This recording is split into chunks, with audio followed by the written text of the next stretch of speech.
তো আজকে ইফতারের জন্য ভাই কি করবেন? আজকে আইটেম কি? ইফতারের জন্য 6টা আইটেম বানানি হবে আর 10টা বানানি হবে ইনশাআল্লাহ। তো আজকে কি আইটেম থাকতেছে?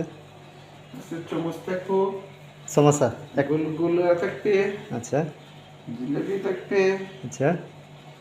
পরে আরো আছে 4-5 আইটেম। যেমন? তরমুজ থাকবে, মালটা থাকবে। না না, আমি ওইটা কথা বলতেছি না। হোটেলেরটা আমি হোটেলেরটা জিজ্ঞেস করছি, আপনার হোটেলে আজকে কি আইটেম চলবে আজকে? ডিম ডিম থাকবে, পকোড়া থাকবে, পেঁয়াজ থাকবে, বুট থাকবে, চমচা থাকবে। আচ্ছা ইনশাআল্লাহ 5-6টি বিরিয়ানি থাকবে। ওকে। তো এখন আমার কি করতেছেন? এখন একটা চমচা বানাতে আছি। ওকে, সমোসা বানাইতেছেন। তা আসলে এই যে এইটা দিতেছেন ভাই, এটা কি? এটা হলো একটা লাস জাতীয়, এটা ময়দা। এটারে ফিনিশিং এর জন্য একটা গাম মারতে আছি ভাইয়া। এটা এটা এক প্রকারের গাম জাতীয় ধরতে পারি আমরা গাম নাকি? জাতীয়, এটা ময়দা।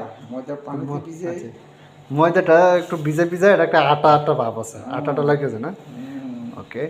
তো এইটা কিন্তু সুন্দর কালার হয়েছে, এটাতে ভাত খাইলে সেই লাগবে, হ্যাঁ? ইনশাল্লাহ এটা তো সবজি মিক্সে সব কিছু ওটাতে। আচ্ছা,